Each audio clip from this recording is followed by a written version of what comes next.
നമസ്കാരം. നമ്മുടെ ഈ പുതിയ ചരിത്ര വിശകലനത്തിലേക്ക് നിങ്ങൾക്കെല്ലാവർക്കും സ്വാഗതം. വളരെ പ്രാദേശികമായ കേവലമൊരു ചെറിയ സംഭവം എങ്ങനെയാണ് ഒരു വലിയ രാഷ്ട്രീയ ഭൂകമ്പത്തിന് തിരികൊളുത്തിയതെന്നും അതൊരു സംസ്ഥാനത്തിന്റെ മുഴുവൻ രാഷ്ട്രീയ തലവരെയും മാറ്റിയെഴുതിയതുമാണ് നമ്മളിന്ന് നോക്കാൻ പോകുന്നത്. ഒന്ന് ആലോചിച്ചു നോക്കൂ, ശരിക്കും ചരിത്രത്തിലെ ഏറ്റവും വലിയൊരു ബട്ടർഫ്ലൈ എഫക്റ്റാണിത്. വളരും തോറും പിളരുകയും പിളരും തോറും വളരുകയും ചെയ്യുന്ന പാർട്ടി. തീർച്ചയായും നിങ്ങളിൽ പലരും ഈ വാചകം കേട്ടിട്ടുണ്ടാകുമല്ലേ?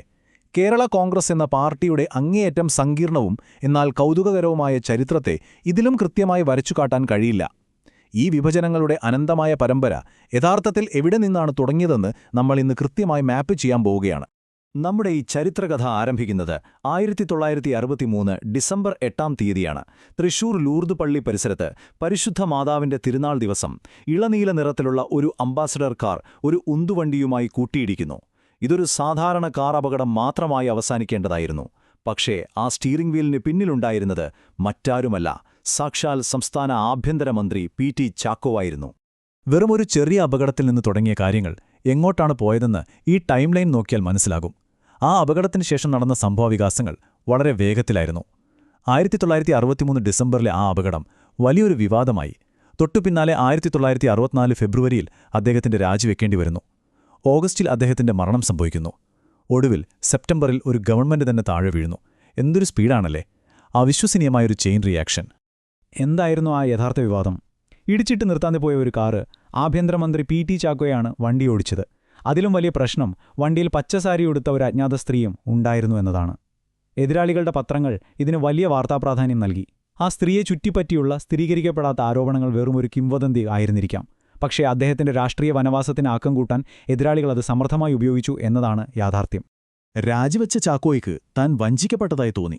പ്രത്യേകിച്ചും മുഖ്യമന്ത്രി ആർ ശങ്കറിൽ നിന്ന് തനിക്ക് അർഹിച്ച പിന്തുണ ലഭിച്ചില്ല എന്ന ചിന്ത അദ്ദേഹത്തെ വല്ലാതെ വേട്ടയാടി. മന്ത്രിസ്ഥാനം നഷ്ടപ്പെട്ട അദ്ദേഹം വലിയ സാമ്പത്തിക ബാധ്യതകളും കടുത്ത മാനസിക സമ്മർദ്ദവും അനുഭവിച്ചു. ഒടുവിൽ അഭിഭാഷകനായി പ്രാക്ടീസ് തുടരുന്നതിനിടയിൽ തന്റെ 49-ാം വയസ്സിൽ ഒരു ഹൃദയാഘാതത്തെ തുടർന്ന് ആ രാഷ്ട്രീയ അധികായൻ ഈ ലോകത്തോട് വിടവാങ്ങി. വളരെ സങ്കടകരമായൊരു അന്ത്യം. 15 ഇതൊരു വെറും സംഖ്യയല്ല കേട്ടോ, മറിച്ച് നമ്മുടെ കഥയിലെ ഏറ്റവും നിർണായകമായ ഒരു ഘടകമാണ്. പി.ടി. ചാക്കോയുടെ വിയോഗത്തിനു ശേഷം അദ്ദേഹത്തോട് കാണിച്ച അനാദരവില് അതിയായ രോഷം പൂണ്ട 15 വിശ്വസ്തരായ കോൺഗ്രസ് എം.എൽ.എമാരുടെ എണ്ണമാണിത്. ഇതിന് കൃത്യമായൊരു പകരം ചോദിക്കാൻ തന്നെ അവർ തീരുമാനിച്ചുറപ്പിച്ചു.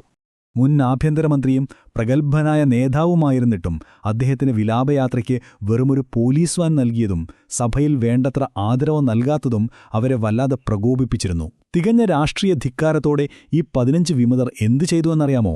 തങ്ങളുടെ തന്നെ കോൺഗ്രസ് സർക്കാരിനെതിരെ പ്രതിപക്ഷം കൊണ്ടുവന്ന അവിശ്വാസ പ്രമേയത്തെ അവർ പിന്തുണച്ചു. അങ്ങനെ സ്വന്തം സർക്കാരിനെ തന്നെ അവർ താഴെയിറക്കി. അവിശ്വാസ പ്രമേയത്തെ പിന്തുണച്ച ആ 15 പേരെയും സ്വാഭാവികമായും കോൺഗ്രസ് പാർട്ടിയിൽ നിന്ന് പുറത്താക്കി. അകാലത്തിൽ മരിച്ച പി.ടി. ചാക്കോയുടെ കുടുംബത്തിന്റെ ലക്ഷക്കണക്കിന് രൂപ വരുന്ന വലിയ കടബാധ്യതകൾ തീർക്കാൻ ഈ വിശ്വസ്തർ ഒരു ഫണ്ട് ശേഖരണ യോഗം ചേർന്നു. കടക്കിണിയിൽ നിന്ന് ഒരു കുടുംബത്തെ രക്ഷിക്കാൻ തുടങ്ങിയ ആ യോഗം ഓർഗാനിക്കായി വളർന്ന് എവിടെ ചെന്നെത്തിയെന്ന് നോക്കൂ. 1964 ഒക്ടോബർ 9 ഒരു പുതിയ രാഷ്ട്രീയ പാർട്ടിയുടെ പിറവിയിലാണ് അത് ചെന്നവസാനിച്ചത്. അങ്ങനെയാണ് കേരള കോൺഗ്രസ് ജനിക്കുന്നത്. വഞ്ചനയുടെയും അവഗണനയുടെയും ചാരത്തിൽ നിന്ന് ഉയർത്തെഴുന്നേറ്റ ഒരു പ്രാദേശിക പാർട്ടി. കോൺഗ്രസും കമ്മ്യൂണിസ്റ്റ് പാർട്ടിയും തുടക്കത്തിൽ ഇതിനെ കേവലമൊരു രാഷ്ട്രീയ തമാശ ആയാണ് കണ്ടത്. ഭൂവുടമകളുടെയും പള്ളി പ്രമാണിമാരുടെയും താൽക്കാലിക ഗൂഢാലോചന മാത്രമാണിതെന്നായിരുന്നു അവരുടെ പരിഹാസം. പക്ഷേ കാര്യങ്ങൾ അങ്ങനെയല്ല നടക്കാൻ പോകുന്നതെന്ന് ആ പുതിയ പാർട്ടി തെളിയിക്കാൻ പോവുകയായിരുന്നു. രാഷ്ട്രീയ തമാശയെന്ന് വിളിച്ചവർ ശരിക്കും ഞെട്ടി. കാരണം അവരുടെ ആദ്യത്തെ ഇലക്ഷൻ ഇമ്പാക്റ്റ് ഏവരെയും അത്ഭുതപ്പെടുത്തുന്നതായിരുന്നു. 1965 തെരഞ്ഞെടുപ്പിൽ കുതിരചിഹ്നത്തിൽ മത്സരിച്ച കേരള കോൺഗ്രസ് 24 സീറ്റുകൾ നേടി. അവർ പിന്തുണച്ച 2 സ്വതന്ത്രർ കൂടി ജയിച്ചതോടെ അവരുടെ മൊത്തം അംഗബലം 26 മാറി. എതിരാളികൾക്ക് മുന്നിൽ ഒറ്റ രാത്രി കൊണ്ട് അവർ അതിശക്തമായ ഒരു തിരഞ്ഞെടുപ്പ് ശക്തിയായി അവതരിച്ചു. ഇവിടെയാണ് ചരിത്രത്തിലെ ഏറ്റവും വലിയൊരു വിരോധാഭാസം നമ്മൾ കാണുന്നത്. മരിച്ചുപോയൊരു നേതാവിന്റെ കടക്കണിയിലായ കുടുംബത്തെ സഹായിക്കാൻ രൂപീകരിച്ച ആ കൂട്ടായ്മ വളരെ പെട്ടെന്ന് തന്നെ കേരള രാഷ്ട്രീയത്തിലെ ഏറ്റവും വലിയ പവർ ബ്രോക്കർമാരായി മാറി. ഇവിടെ നിന്നങ്ങോട്ട് സ്നേഹത്തിന്റെയും കൂറിന്റെയും കഥ മാറി അനന്തമായ അധികാര വടംവലികളുടെ പുതിയൊരധ്യായം ആരംഭിക്കുകയാണ്. പാർട്ടിക്കുള്ളിൽ അധികാരം കൈവന്നതോടെ സ്വാഭാവികമായും ആഭ്യന്തര പോരുകളും തുടങ്ങി. പ്രധാന മത്സരം 2 അധികായന്മാർ തമ്മിലായിരുന്നു. സ്ഥാപക നേതാവും എല്ലാവരാലും ആദരിക്കപ്പെടുന്ന വ്യക്തിയുമായ ജോർജ് സാർ അഥവാ കെ.എം. ജോർജ് ഒരു വശത്ത്, മറുവശത്ത് സാക്ഷാൽ മാണി സാർ എന്ന KM മാണി. തുടക്കത്തിൽ ഒരു തെരഞ്ഞെടുപ്പ് ടിക്കറ്റ് നിഷേധിക്കപ്പെട്ടെങ്കിലും പിന്നീട് തന്റെ തന്ത്രങ്ങളിലൂടെ പാർട്ടിയുടെ നിയന്ത്രണം പിടിച്ചെടുക്കാൻ ശ്രമിക്കുന്ന നേതാവ്. ഇവർ തമ്മിലുള്ള ശീതയുദ്ധം പാർട്ടിയിൽ വലിയ ചേരിതിരിവുകളുണ്ടാക്കി. ഇവിടെ നമ്മൾ കൃത്യമായ ഒരു പാറ്റേൺ കാണുന്നുണ്ട്. 1969 അവർക്ക് ആദ്യമായി സംസ്ഥാന ഭരണത്തിൽ പങ്കാളിത്തം ലഭിച്ചു. 1971 അവരുടെ പ്രതിനിധികൾ ഇന്ത്യൻ പാർലമെന്റിൽ വരെ എത്തി, ചരിത്രം കുറിച്ചു. എന്നാൽ ശ്രദ്ധിക്കുക, അധികാരം ലഭിക്കുന്ന ആ നിമിഷം തന്നെ ഐഡിയോളജിക്കൽ ഭിന്നതകളും വ്യക്തി താൽപ്പര്യങ്ങളും പാർട്ടിയെ തളർത്തുന്നു. ജോൺ ജേക്കബിന്റെ കടുത്ത കമ്മ്യൂണിസ്റ്റ് വിരുദ്ധ നിലപാടുകൾ കാരണം 1974 പാർട്ടി ആദ്യമായി ഔദ്യോഗികമായി പിളർന്നു. ആ സമയത്താണ് ചരിത്രത്തിലെ തന്നെ ഏറ്റവും നാടകീയമായൊരു ചോദ്യം അവരോട് ചോദിക്കപ്പെടുന്നത്: നിങ്ങൾക്ക് ജയിൽ വേണോ അതോ അധികാരം വേണോ? കേൾക്കുമ്പോൾ സിനിമാ ഡയലോഗ് പോലെ തോന്നുമല്ലേ?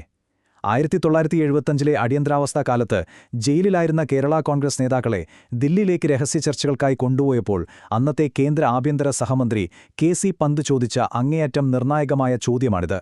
ഞങ്ങൾക്ക് അധികാരം മതി. യാതൊരു മടിയും കൂടാതെയുള്ള അവരുടെ പെട്ടെന്നുള്ള മറുപടി ഇതായിരുന്നു. ഇത് വളരെ പ്രധാനപ്പെട്ട ഒരു നിമിഷമാണ്. കാരണം ആദ്യകാലത്തെ ആദർശധീരരായ വിമതരിൽ നിന്ന് അതിബുദ്ധിമാന്മാരായ പ്രായോഗിക രാഷ്ട്രീയം കളിക്കുന്ന കോയലീഷൻ പവർ പ്ലേയേഴ്സായി അവർ എങ്ങനെ മാറി എന്നിത് കൃത്യമായി കാണിച്ചു തരുന്നു. അന്ന് ജയിലിന് പകരം അധികാരം തെരഞ്ഞെടുത്തതിലൂടെ കേരള കോൺഗ്രസിന് 25 നിയമസഭാ സീറ്റുകളും 2 മന്ത്രിസ്ഥാനങ്ങളും ഉറപ്പായി. തീർച്ചയായും അതൊരു വലിയ നേട്ടമായിരുന്നു. പക്ഷേ അവിടെയാണ് അടുത്ത പ്രശ്നം തുടങ്ങിയത്. ആ 2 മന്ത്രി കസേരകളിൽ ആരിരിക്കും? ഈ തർക്കം പാർട്ടിക്കുള്ളിലെ ആഭ്യന്തര കലഹം ഏറ്റവും രൂക്ഷമാക്കി. KM ജോർജ് വിഭാഗവും KM മാണി വിഭാഗവും തമ്മിലുള്ള പോര് ഒരിക്കലും യോജിപ്പിക്കാനാവാത്ത വിധം വലിയൊരു വിള്ളലായി മാറി. അങ്ങനെയിരിക്കെ 1976 ഡിസംബറിൽ വീണ്ടും ഒരു ദുരന്തം സംഭവിച്ചു. പാർട്ടിയുടെ സ്ഥാപകനായ KM ജോർജ് തന്റെ 57-ാം വയസ്സിൽ അപ്രതീക്ഷിതമായി ഒരു ഹൃദയാഘാതം മൂലം അന്തരിച്ചു. ഒന്ന് ഓർത്തു നോക്കൂ, PT ചാക്കോയുടെ ദാരുണമായ അന്ത്യം ചരിത്രത്തിൽ അക്ഷരാർത്ഥത്തിൽ വീണ്ടും ആവർത്തിക്കുകയായിരുന്നു. കൊടിയ മാനസിക സമ്മർദ്ദങ്ങളും പാർട്ടിയിലെ പിളർപ്പുകളുമാണ് ജോർജ് സാറിനെയും മരണത്തിലേക്ക് നയിച്ചതെന്ന ആക്ഷേപം അന്ന് അതിശക്തമായി ഉയർന്നു. തുടർന്നവിടെ നടന്നത് കേരള രാഷ്ട്രീയം കണ്ട ഏറ്റവും വലിയ പരസ്യമായ രോഷപ്രകടനങ്ങളിലൊന്നായിരുന്നു. KM ജോർജിന്റെ മൃതദേഹത്തിൽ KM മാണി അർപ്പിച്ച പുഷ്പചക്രം R ബാലകൃഷ്ണപിള്ള പരസ്യമായി വലിച്ചെറിഞ്ഞു. ജനങ്ങൾക്ക് മുന്നിൽ വെച്ച് നടന്ന ഈ സംഭവം പാർട്ടിയുടെ ചരിത്രത്തിൽ ഒരിക്കലും മായ്ച്ചു കളയാനാവാത്ത ഒരു ഔദ്യോഗിക വിഭജനത്തിന് കാരണമായി. അതൊരു യുഗത്തിന്റെ അന്ത്യം തന്നെയായിരുന്നു. 1977 ശേഷമുള്ള കാലഘട്ടം അക്ഷരാർത്ഥത്തിൽ വലിയൊരു അരാജകത്വത്തിൻ്റേതായിരുന്നു എന്ന് തന്നെ പറയാം. 2 കേരള കോൺഗ്രസ് വിഭാഗങ്ങൾ നേരിട്ട് തെരഞ്ഞെടുപ്പുകളിൽ ഏറ്റുമുട്ടാൻ തുടങ്ങി. അധികാര വിഭജനം പൂർണ്ണമായും സമുദായങ്ങളുടെ അടിസ്ഥാനത്തിലായി മാറി. എന്തിന്, തർക്കമൂത്തപ്പോൾ ഒരു തവണ പാർട്ടിയുടെ ചെയർമാനെ തീരുമാനിച്ചതുപോലും നാണയം ടോസ് ചെയ്താണ്. വിശ്വസിക്കാൻ കുറച്ച് ബുദ്ധിമുട്ടാണല്ലേ? ഇതെല്ലാം നമ്മൾ ആദ്യം കേട്ട ആ പ്രശസ്തമായ ചൊല്ല് എത്രമാത്രം അനുവർത്ഥമായിരുന്നു എന്ന് അടിവരയിട്ട് തെളിയിക്കുന്നു. അപ്പോൾ ഒന്ന് ആലോചിച്ചു നോക്കൂ, 1963 ഒരു പള്ളിയുടെ മുൻപിൽ നടന്ന കേവലം ഒരു കാർ അപകടം എങ്ങനെയാണ് ഒരു സംസ്ഥാനത്തിന്റെ മുഴുവൻ രാഷ്ട്രീയ ഭൂപ്രകൃതിയും മാറ്റിയെഴുതിയത്? രാഷ്ട്രീയത്തിൽ എത്ര ചെറിയ കൂട്ടിയിടികൾക്കും ചരിത്രത്തെ തിരുത്തിയെഴുതുന്ന വലിയ പ്രത്യാഘാതങ്ങൾ സൃഷ്ടിക്കാൻ കഴിയും എന്നതിന്റെ ഏറ്റവും വലിയ ഓർമ്മപ്പെടുത്തലാണിത്. ഇപ്പോൾ നമ്മുടെ ചുറ്റും ഇതുപോലെ വേറെ എന്തൊക്കെ പുതിയ ബട്ടർഫ്ലൈ എഫക്റ്റുകൾ സംഭവിക്കുന്നുണ്ടാവും? കൂടുതൽ വിശേഷങ്ങളുമായി വീണ്ടും കാണാം. ഈ ചരിത്ര വിശകലനം നിങ്ങൾക്ക് പുതിയൊരു അറിവ് നൽകിയെന്ന് കരുതുന്നു. നന്ദി.